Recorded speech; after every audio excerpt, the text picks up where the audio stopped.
Thank you for tuning in to Balancing Your Checkbook, brought to you by Liberty Bank. I'm Dale Blatchford, President of Liberty Bank. We are proud to share this informational video series and many others in our free financial education library. Candace will share best practices and helpful techniques to easily balance your checkbook each month.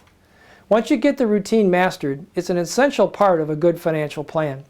If Liberty Bank can be of any additional assistance, or you have suggestions for other video topics, please contact us. You'll find contact information at the end of the video. Hi, I'm Candace from Liberty Bank, and if balancing your checkbook seems to be an overwhelming task that you dread each month, this video may help minimize the stress and costly overdraft fees. Here are some stress-reducing tips. Use a pencil. Mistakes written in pencil are much easier to correct than mistakes written in pen. Keep your register current. It is much easier to record each transaction when it is made, rather than backtracking and spending a lot of time recording past ledger entries. Keep receipts. Keeping all of your receipts, along with those from any joint account holders, will help you keep track of your transactions and verify the amounts. The most important advice to successful monthly balancing is to keep your register up to date. It is easier to record your transactions as you do them. I always keep a pencil with my register and keep my register close to my debit card. It is important to understand how to record your transactions into your checkbook register properly.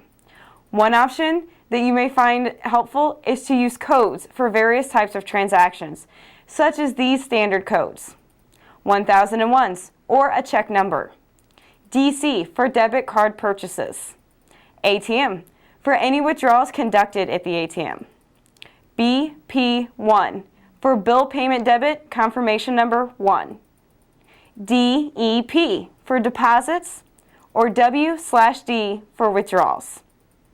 In the first column, number or code, record the type of transaction using the code I just described. The second column should be the date of the transaction. This date may not match up exactly with the bank statement on certain transactions, but it will be a good point of reference when it comes time to balance for the month. The third column should be the description of the transaction. It is best to record where the transaction took place and, in some cases, more detail for budgeting purposes. The fourth column is for the payment amount, or in other words, debits to your account. Enter the exact amount of the transaction. It is not wise to guess or round this amount. The fifth column is to check off the transactions when matching it with the bank statement. It is very important to only check this column when balancing. The sixth column, marked fee, is where you could record a fee if one was charged. The seventh column is for deposited amounts, or in other words, credit to the account. Enter the exact amount of the credit in this column. The eighth column is the balance after each transaction. Be very careful to do the math correctly for this column.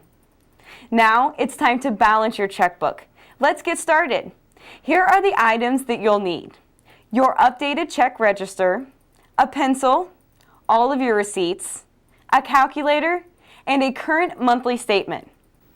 By the way, did you know the best and most convenient way to get statements is through electronic statements, which is a free service at Liberty Bank? Call me or a Liberty Bank representative for further assistance. Follow these simple steps and the result will be a stress-free, balanced checkbook.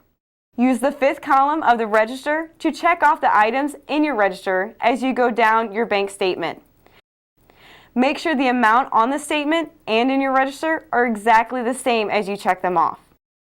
Transactions done near or after the last day of your statement may not appear until the following month. At this point, take the ending balance of your register and add all of the debits that have not been checked off and subtract all the credits that have not been checked off. This balance should match your ending balance on your statement. Balancing your checkbook is a much easier task when keeping your register updated.